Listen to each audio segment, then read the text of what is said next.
not many people watch the YouTube channel. Not yet. Not yet. It'll get there. Bobby Wall's working on it. No. Shout out to All right. Bobby. We ready? Yep. Let's do it. Here we are once again, the Life on Life's Terms podcast. And like I always say, we're not affiliated with any 12-step programs. We love the 12-step programs, however. And, yes. They are good. They are good. They save a lot of lives. Don't listen to But the they have no statistics. monopoly on recovery. No, they don't. Or actual self-work. You can work in yourself in many ways. Yes. I'm Chris Mandeville. I am we don't even introduce ourselves as being in recovery anymore. Oh. Yeah. I'm a heroin addict in recovery. Yeah, me too. And we are here at a New Way Recovery Center in Quincy, Mass. On Quincy Ave. Who is ever so gracious to let us use this space for this podcast. Thank you again. Yes, thank you, New Way. They're great over here. So, LOLTerms.com. We are on iTunes Podcast, Apple Podcast, Google Play.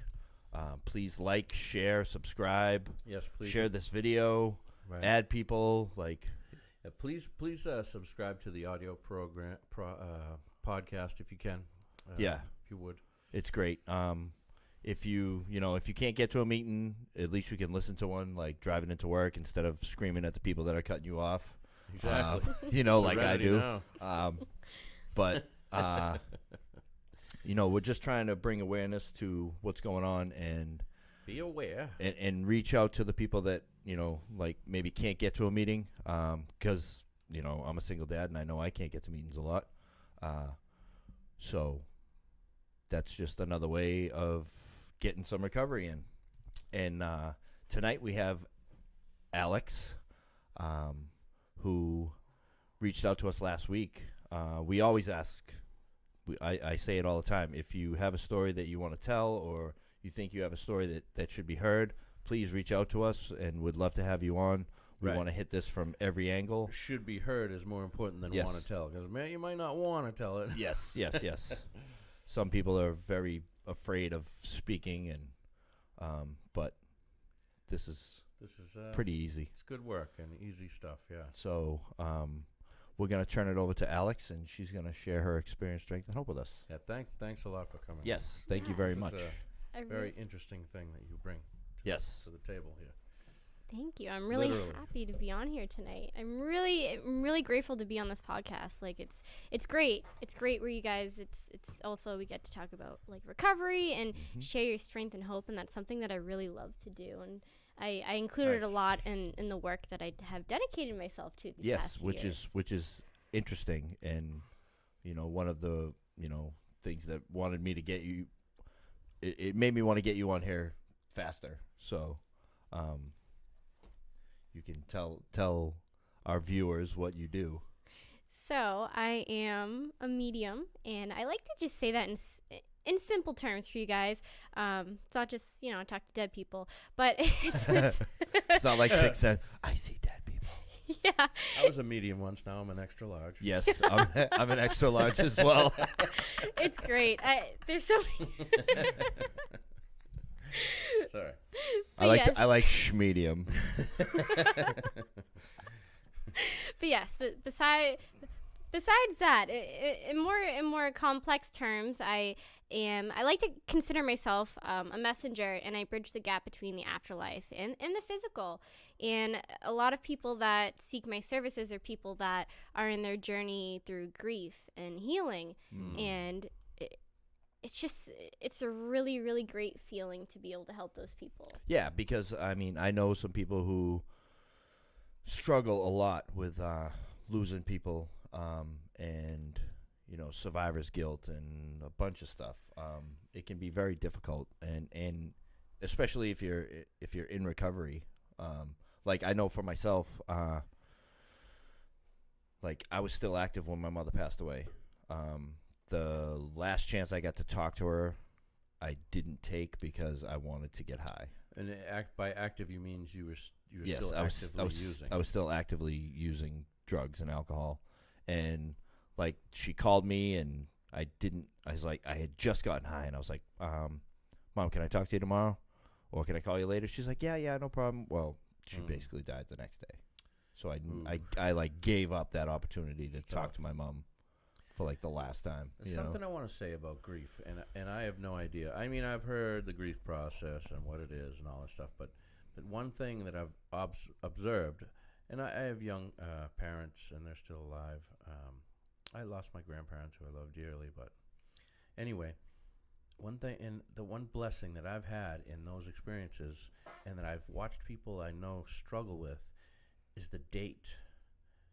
Do not, make sure you memorize the date of when someone died. Because what I see, maybe that's bad advice, maybe it's not, but what I see is every time that date comes up, they have all sorts of pain and relive all sorts of pain. It's like digging it up again. It's crazy that you're saying that, because I couldn't remember the date my mother died. Perfect. Could not remember. I can't remember the date my grandmother died. Sitting in Project Turnabout in the lounge, and I was just off for like days, and Tommy Hurley was like, "What's going on with you?" And I just couldn't figure it out. And I'm sitting in there, and it was checkout, and I'm like, "What's today's date?" And I'm pretty sure it's February 9th. I said, "I think this might be the day my mother passed away." And it was. And after Tommy comes up to me, he goes, "You just went through anniversary depression." Yeah. And I'm like, "What?" He goes, "Your mind knew when it was. Like, your subconscious knew when it was. But you just couldn't remember the date." Yeah. It was weird. Wow. And yet sometimes I feel like it's almost, I guess it would be simpler for us all to not really remember the date, but like I also like to, let people know, especially with my experience with helping others through their journeys in grief, that even though this date is coming up and you might feel like, that separation is going to come back, that trauma, those flashbacks, if you haven't really healed fully yet, especially when you're in recovery, because, every single day we're working on our recovery and we're working on ourselves. I always just think it's really important to just remember that they're always there with us. Right. They're always there with us whenever you really think about them. It's bizarre, but just in my experience with, sitting next to people and just doing these sessions, that they really are so close to you. It's bizarre. Right. I mean, just because you can't feel them doesn't mean that they're not there. Absolutely. It shows in the validations that they send themselves. Yeah. But especially when I lost a lot of people, I've lost my grandmother that raised me around the year 2010, and that's actually when my drug use started to progress. Yep. I would say those dates would always have put me in that depression as well. Mm-hmm. So you realized that you could do this at what age? I would say around like when I was 8. That's when I really started to see spirit and like hear things. What happened when you were that young, and how did it occur to you? How did it all happen? Take me back to that first time, like.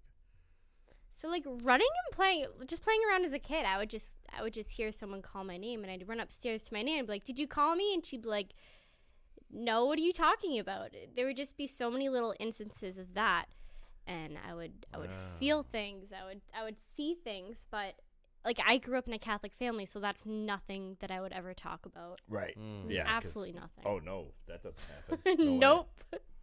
Even like, as I was growing up too, even throughout high school, I never talked about it.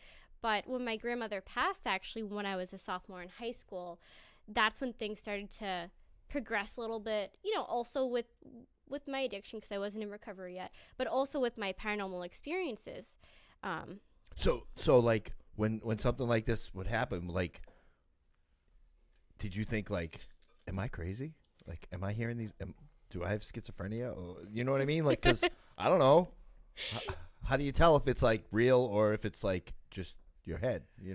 Well, I didn't know what was going on. I had no clue. I had no one to really tell me what was going on and what I was experiencing, because I had so many paranormal experiences, especially, my sisters and I, we were living in the house by ourselves that our grandmother left to us, and she actually, she borderline passed away in the house. Yeah. So I just feel like that kind of led to the paranormal experiences that were there. But I couldn't tell my sisters that. I was like the so black no one sheep. else in the family has this. So actually, my father's side of the family that we never really connected with as much as we should have. It actually ran on their side, so we never educated about it. And it actually wasn't until after I graduated high school that I recognized, oh, it actually runs on my family side. They can do what I do. And it was just really interesting to realize my whole life I wasn't crazy, wasn't a black sheep. Well, I am a black sheep, and I'm okay with it. But What do you mean? I would just say, in a sense, it took I always felt different from my family, and you know what, I still do, and that's okay. Mm-hmm. But I've grown Different's into cool. that. It's cool to be Yeah. different. Different's okay. You I know? think black sheep kind of makes it sound like you were always in trouble. Is that the case? I mean, I was always in trouble. Okay. It was hard for me. Me too. Yeah, that's okay. I own it now. I Yes, own it. and I was too. Like, I was getting in trouble long before I picked up any alcohol or drugs. Like, I wanted attention. It didn't matter if it was good or bad. I say that all the time. It just focus on me. Like, my father, we got divorced. My family was the first divorced family in the neighborhood. So, like, I felt different than anybody. Like, at a very early age, I was like 7 years old. So. Dude, my mother had me when she was 16. So Yeah. that was definitely different. Right. Yeah. So, you realized this was going on at 8, and you went. How old were you when you started using? So I would say around my Nana passed around 2010, and I was sophomore year in high school, and I was always, I always managed to get my hands on alcohol and, different sorts of things, but it wasn't progressive at all when I was at that age. But around after she passed, it progressively picked up around then.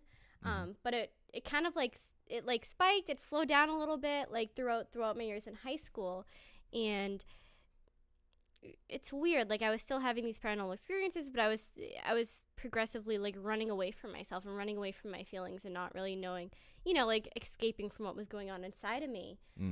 But 2013, when I graduated high school, and it was a big accomplishment for me because I had no parental guidance. It was just my sisters and I. And how old were you guys in this house? And who was the oldest? So my sister, when we first got it left to us, she was 18, and she was my guardian at 18, and I believe I was around 15 or 16. So I mean, Did you tell us what happened to your parents? What happened to your parents? No, yeah, we didn't. We skipped that. So there's actually a pretty big history of addiction in my family. Actually, my father passed of a heroin overdose when I was a child, so I never really got the chance to really meet him or connect with him.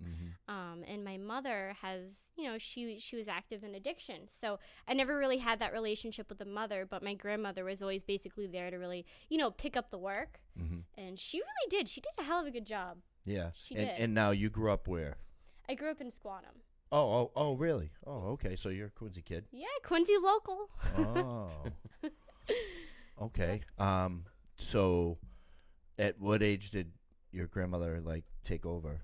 She took over when I was born. Wow. She took guardianship right away. Okay. And it was a great thing. She really sheltered us from a lot of the addiction that kind of ran throughout our family, and she did a really good job of that. Because it was pretty tough, and it still is pretty tough. And, it definitely runs in my family still. Yep. And I try to just, share my hope with others just because of, what I've been through. Because it definitely is tough basically getting out of some generational things, too. Oh, for sure. Definitely. Yeah. So now your sister's 18. You guys inherit this house. Where's the grandmother lives in their own house, and you're living over with your sister? No, grandmother had passed. Oh, the grandmother passed. Yeah, so she passed, and the house was left to us. And, we did what any other high school kids would do. We, you know, we Partied. Yeah. we ran a little wild. We had no one telling us what to do. And we loved it. Yeah. Oh yeah, we loved it. But Out in Squantum too. Yep. Like, Yeah. yeah, we had the cool house in high school. Like everyone wanted to come to our house and party. right. Animal House. Yep. Yeah. Well, wow, that's wild dynamic with the grief on one hand and the partying that's coming in on the other hand. Yeah. So it's like, all right, now I should be grieving, but no, we're just gonna get fucked up. Yeah, that's wild. Yeah. And Yeah, like it you're was- you're hearing people and seeing things and like, So you said that the paranormal took off when your grandmother passed. Is that what you said? Yeah, I started experiencing more paranormal things around the house. Like, for example, like I would sit and I would just sit like near the phone, and all of a sudden it would just ring and there'd be no caller ID, for example. Or I would just get, it would just be really weird experiences where things would just go off around me, and I'd feel things, and I'd have these dreams, and I just kept it to myself. But I'd freak myself out. I'd like, run down the street like, oh my god, what's I'm happening thinking to like me? you're gonna think that you're going crazy. Yeah. Like, I what did. what is going on with me? You know, like, You know, actually, my sister, there was a time in high school we thought there was something wrong with me. And we almost had to take me to a therapist and get me on medication. But it turns out, you know, there was nothing wrong with me. I didn't get a diagnosis. But they literally thought there was. Because I was a little chaotic, because it's hard being so sensitive to the world and not really knowing why. right. Oh, I bet you if there was a survey of alcoholics and addicts, that the sensitivity would be higher. Yeah. You know, being more sensitive. Right. In Right. general. If you know? if you have that ability, you Right. know. Especially like if you knew they were going to be alcoholics and you could survey the child right before they took off into addiction, you know what I mean? Yeah. Probably it would be like 100% of like kids are like maladjusted, or maybe not 100, but a good percent. So now, was it just you and one other sister? So it's actually two other sisters. Okay. So it was definitely difficult for us all, but I would say we all slightly got our head on a little straight around 2013 when I graduated high school. We decided to go our own separate ways. Like, hey, this isn't working out. It's too chaotic. We're gonna sell the house. Yep, we sold the house. We went our separate ways, and my cousin actually took me in, and that's when, you know, I was kind of separated. And Lynn took you in. Yes, Lynn did. Shout out to Lynn. Yes, Lynn, you're the best. And she had to deal with me. Deal with my chaoticness. Graduating high school, ready to just go on and party probably. Oh yeah. But Lynn is not that type of person, so. No, and I will say that being at Lynn's house actually was, I don't believe in coincidences. I do Right. not. And I will say being at Lynn's house is actually one of the best things that happened to my life. Because that's where I met my mentor.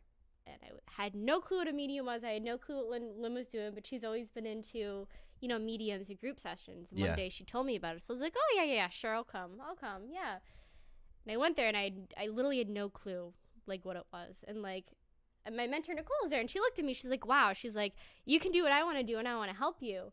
And I was like, okay, all right, yeah, sure. And I didn't know what she was talking about. But then I saw what she was doing, and I was a little, I wouldn't say freaked out, but I was confused. Yeah.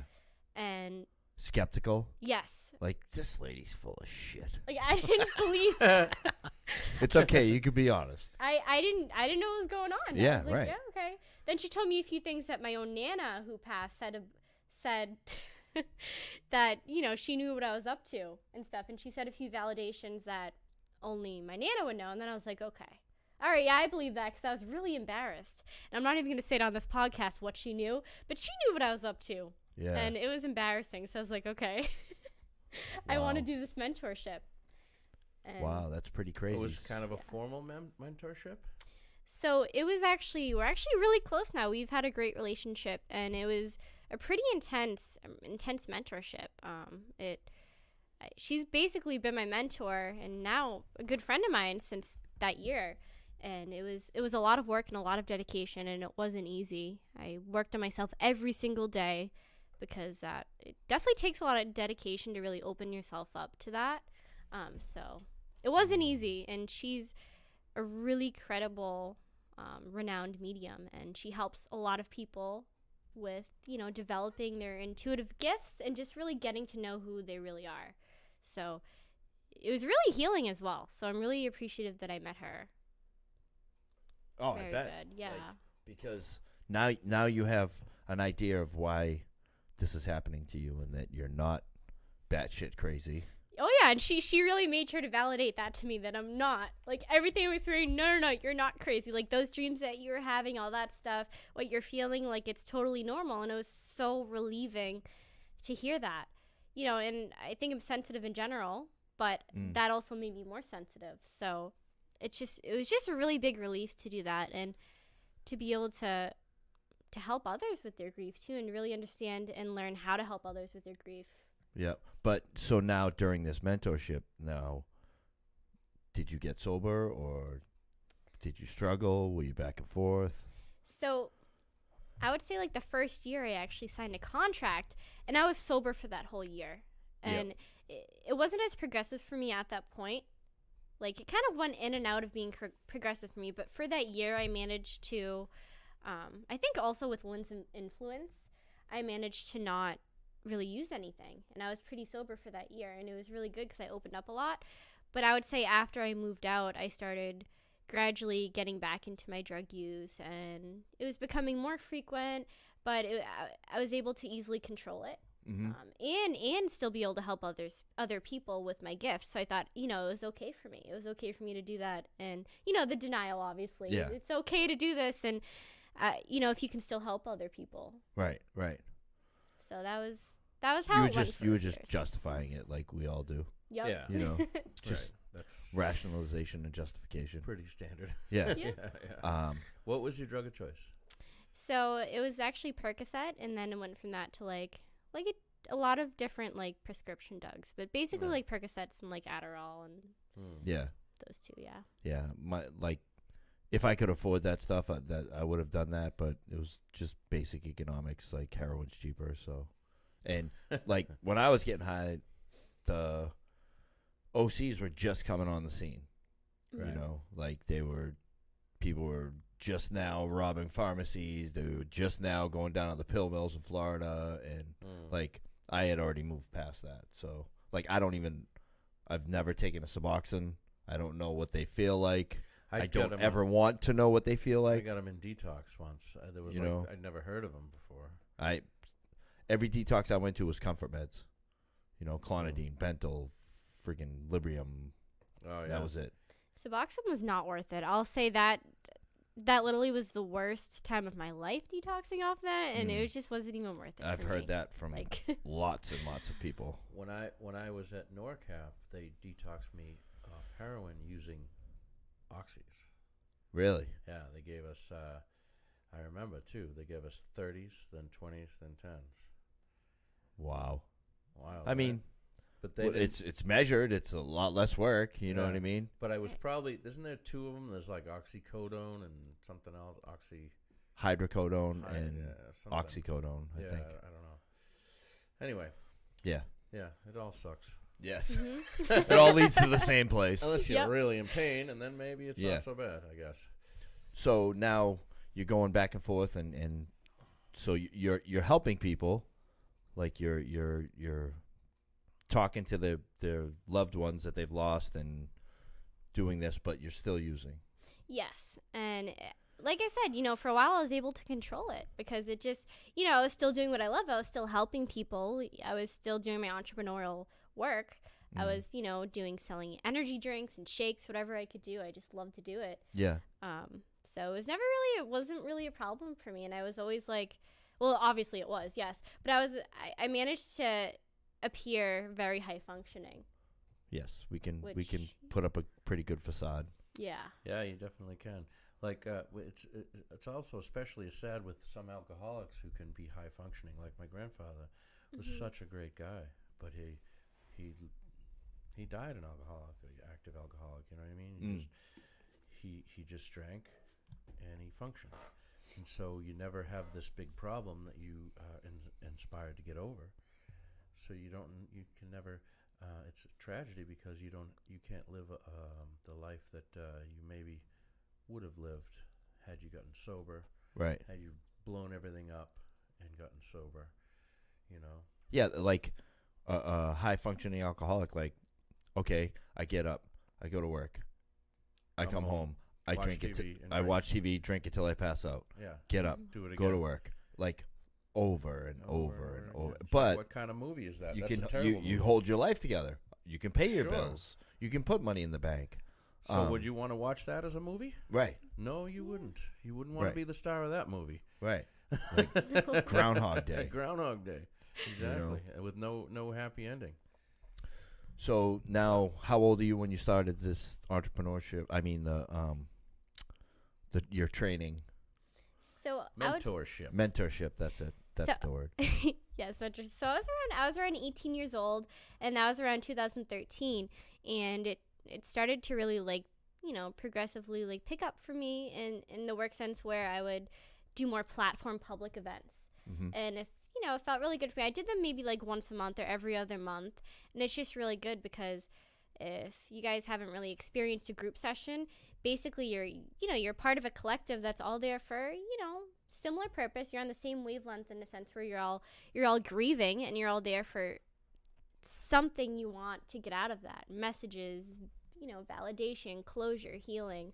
So that's what basically made my work pick up in a sense. And it's really nice how it's grown a lot, but I'll absolutely say if I did not get sober 10 months ago, I wouldn't be where I am right now. I would be in the same hole that I was stuck in, and it was not fun. And I wasn't doing this work for a solid year. I gave it up because I just lost hope. I lost complete hope, and I wasn't doing the work that I was doing now. And I even deleted my business page at one point. Yeah. And I'm shocked I did that. I'm like, wow.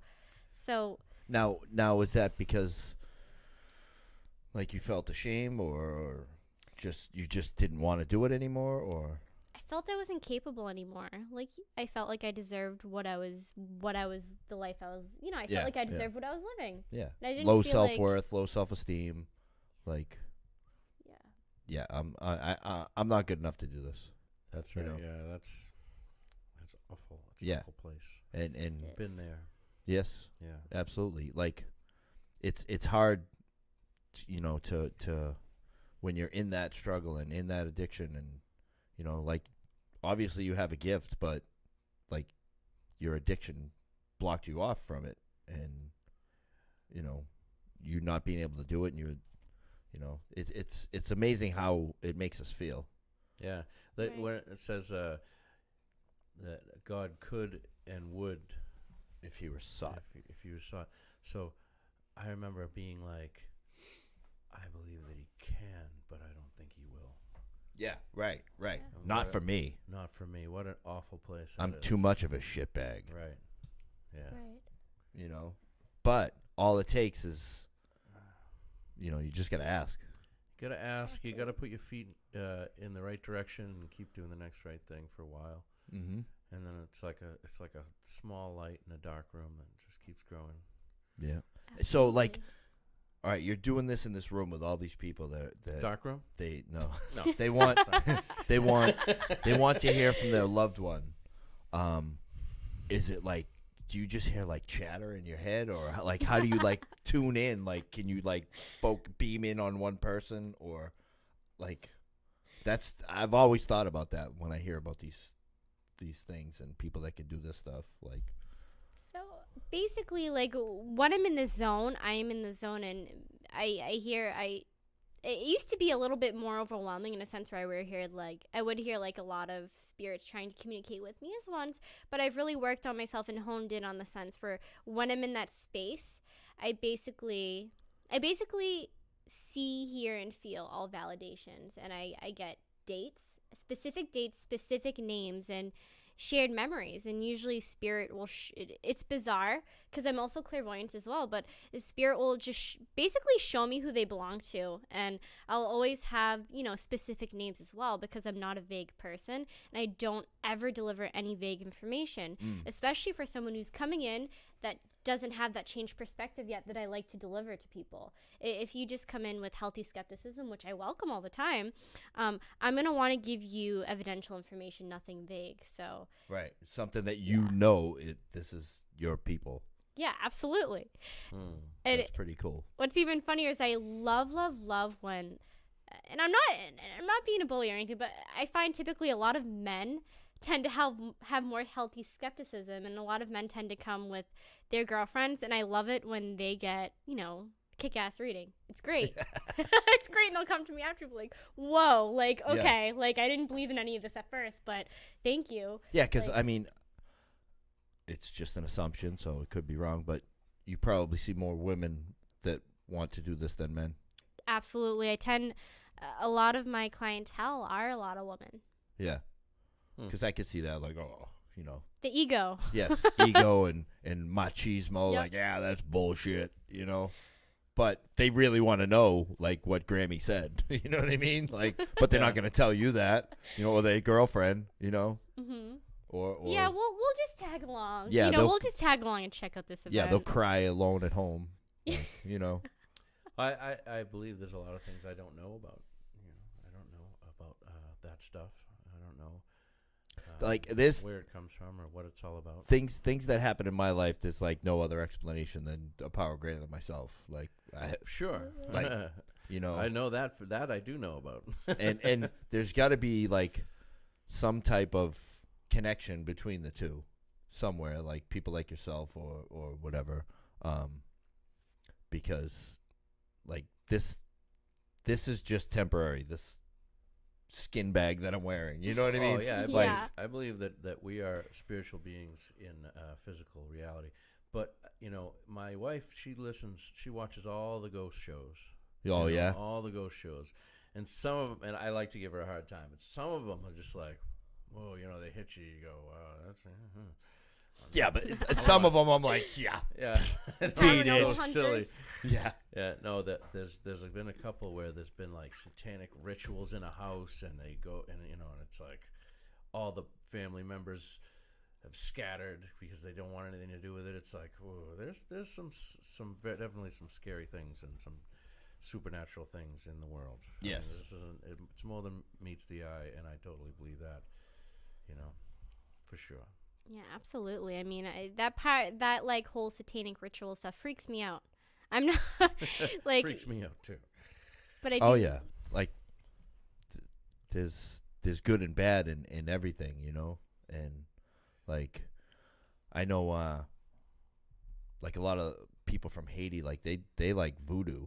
Yeah. And like there Voodoo was that you do? couple years ago, actually last year, there was a lot of stuff that was happening to kids because these people think that they were possessed, or something happened over at Bridgewater where they were burning one of the kids, and the sister was sitting there watching, and like, really, yeah, like Wow. some crazy stuff.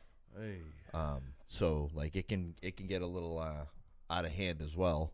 Yeah, But that's out of hand there. so now you're working on honing your abilities. You decide to get sober and kick Suboxone, and what was your process, and where did you go? How did you get there? Honing her abilities and given up on it. Oh yes, that's right.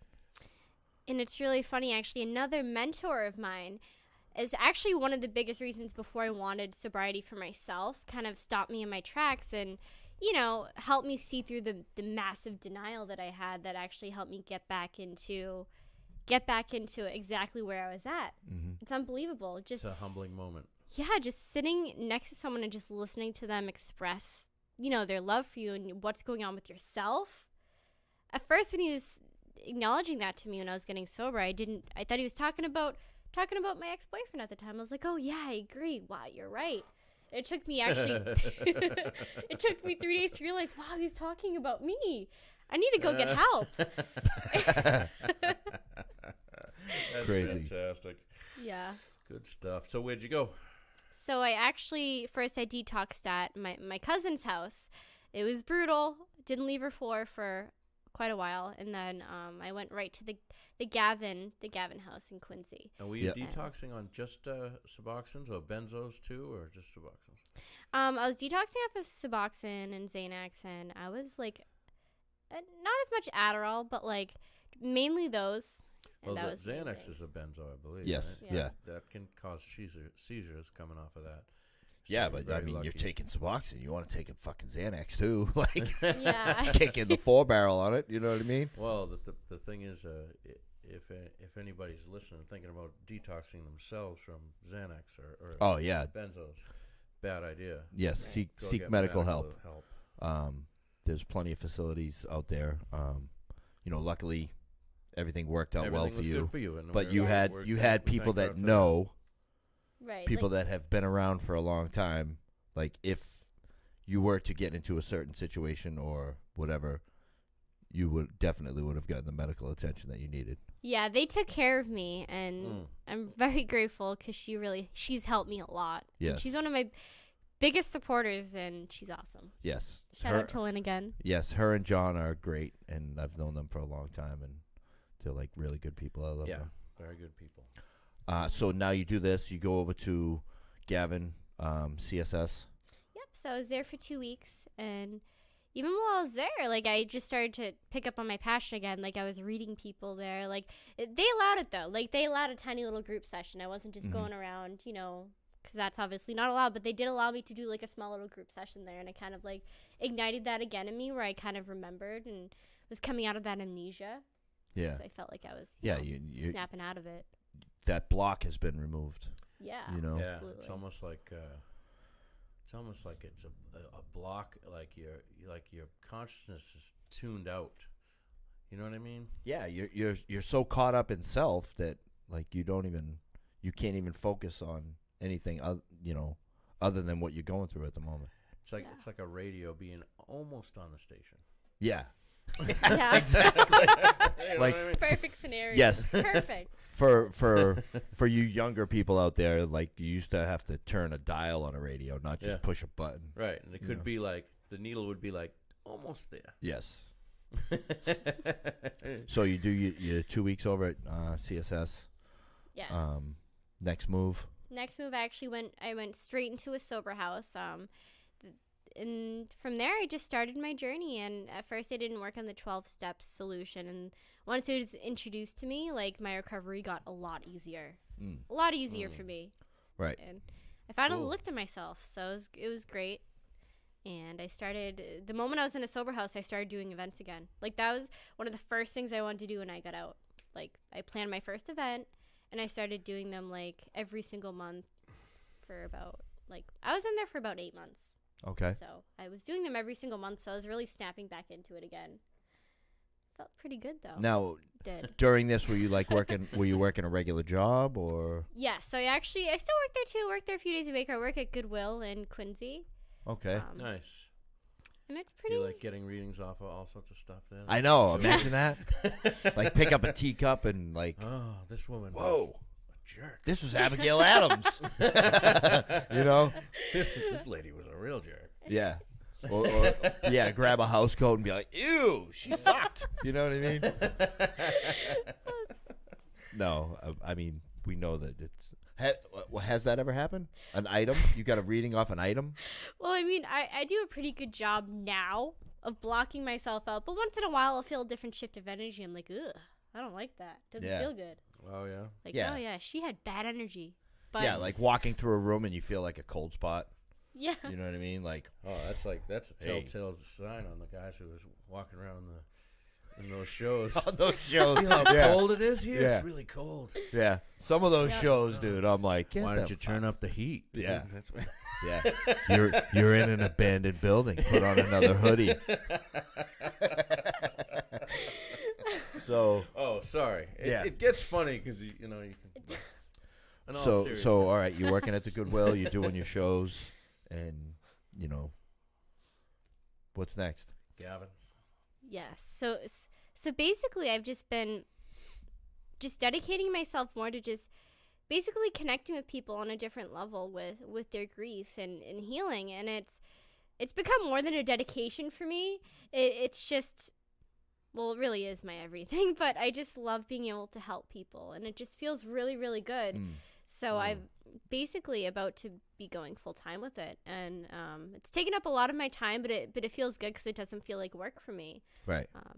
So that's like your main focus is like, does it have to be like someone that recently passed, or it doesn't matter? It doesn't matter, and actually, people that recently passed, they actually tend to not connect as strong compared to a spirit that has been passed for, like a few years compared to someone that passed away 2 weeks ago, because they still need time to adjust in the afterlife, or heaven, or whatever you want to call it. They don't usually typically connect as strong. Have you read the or looked at the videos from accounts of near-death experiences? Oh, yeah, absolutely. I am a big fan of reading all about that, case studies, and all that stuff. Yeah, I'm a big fan of that, too. It makes you feel so good. It's fantastic because it's like, this is all temporary, and it's going to be okay. That's what it feels like. It's like, this is... like people that almost die, and then they're like... No, people that do die. They are clinically dead. They're pronounced dead. They have an experience. They come back. I mean, there's case after case after case. And there's actually a documentary that we were watching on, I don't know, Netflix or Amazon or something, of a guy who studied it since like the 60s. And he's gone through thousands of cases of it, and he's convinced that it's real and not just a manifestation of a physical hallucination in the body at the time of death or close to death. Yeah. Because there is... like DMT in the body that gets released and stuff, but what was that movie? Flatliners. Oh, yeah. Back in the day, remember that movie? Yeah. Where they would basically kill the person, and then let them be dead, and then bring them back to see what they saw. Yeah. Wow. It was. Wow, that sounds like an intense movie, right? Yeah. There. What was the dude from 24? Oh yeah, Kiefer. Yes, Kiefer Sutherland. Kiefer Sutherland. Yeah, yeah. I think Julia Roberts was in that. We should try that at home. Yeah, absolutely. Sign me up. You could bring me back, right? Closest thing I ever did to that was like the deep knee bends up against the wall. Your friend pushes on your chest and you pass out. Oh, I was pretty close a bunch of times. Well, hit me with a Narcan. I do. Oh, yeah. Right? So, what'd you see? Lights, sirens, cops. Get me out of here. So yeah. Actually, like, do you remember doing that when you were a kid? Like, yes, the pass out game. Yeah, we were doing that, and then we discovered that we could inhale the gas of the motorcycle, the dirt bike we were trying to ride that wouldn't start, and it would work even better. All right, so the Wim Hof method. Oh, the Wim Hof method. Yeah, it's similar to that, right? I think it is. Yeah. Dude, listen.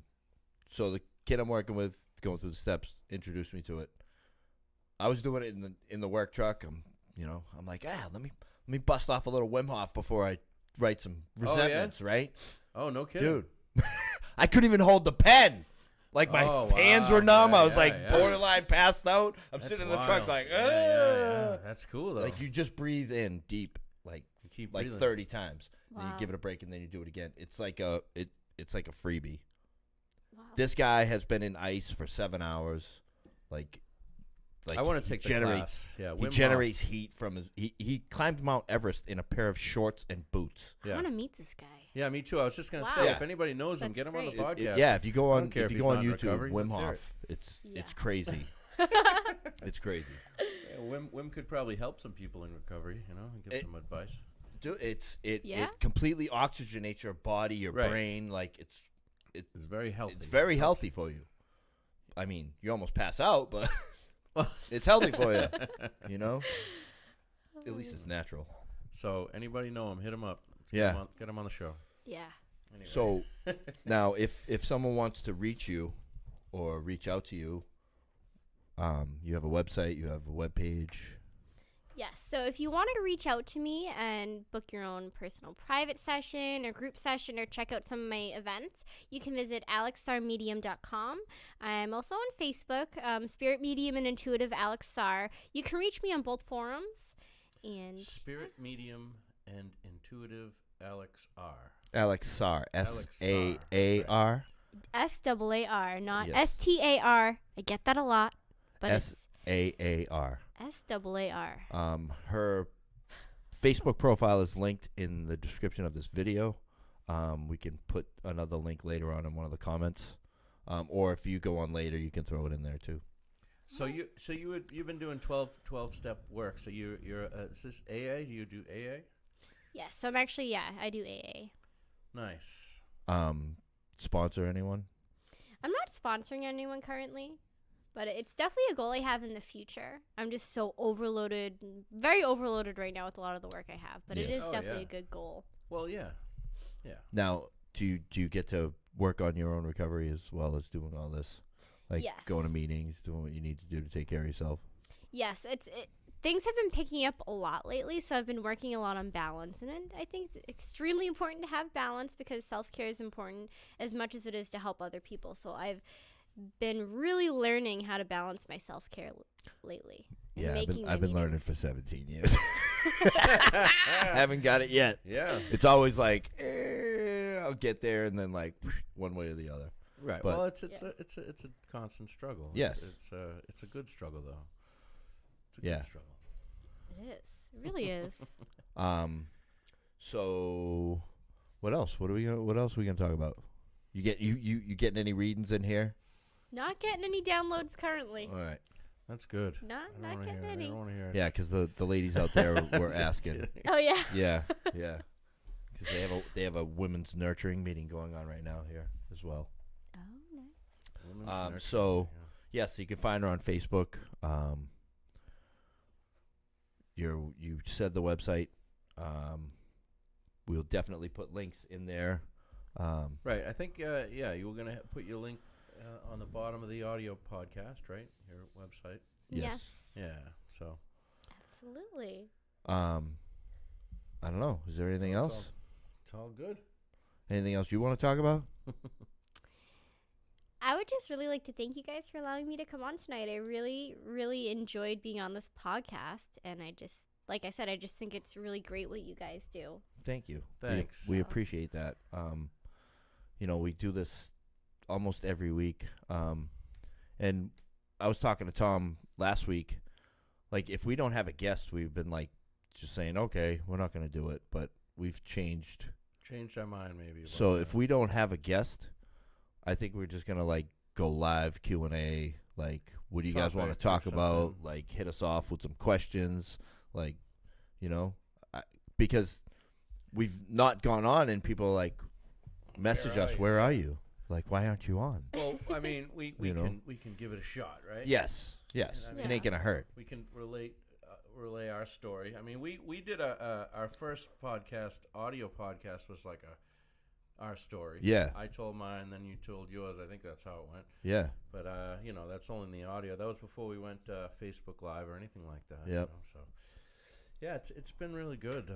Hopefully, We've been September, October, November, December, January. Almost a year and a half now. that we've been recording. Yeah. Yeah. Yeah.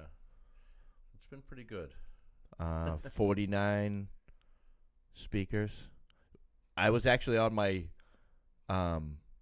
Fire Stick on my TV, Oh yeah. and it has Apple Podcasts. I was like, let me see.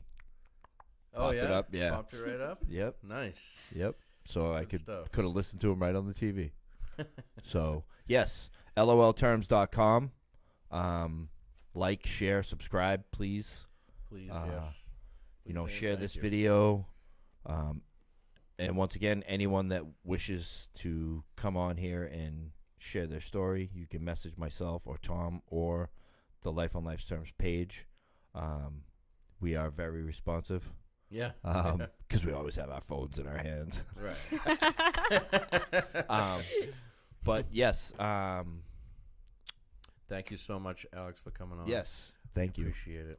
And I hope that everything keeps working out for you and your abilities help lots of people. Yeah, and if anybody you. out there is looking for a reading, this is your girl. Yeah, absolutely. So I think I think that's a wrap. that's a wrap for this one. All right, All folks. right, thanks everybody. Bye, guys. Have a good night. LOLTerms.com. Peace. Peace. Oh, we got to end this. Because the last time someone was like,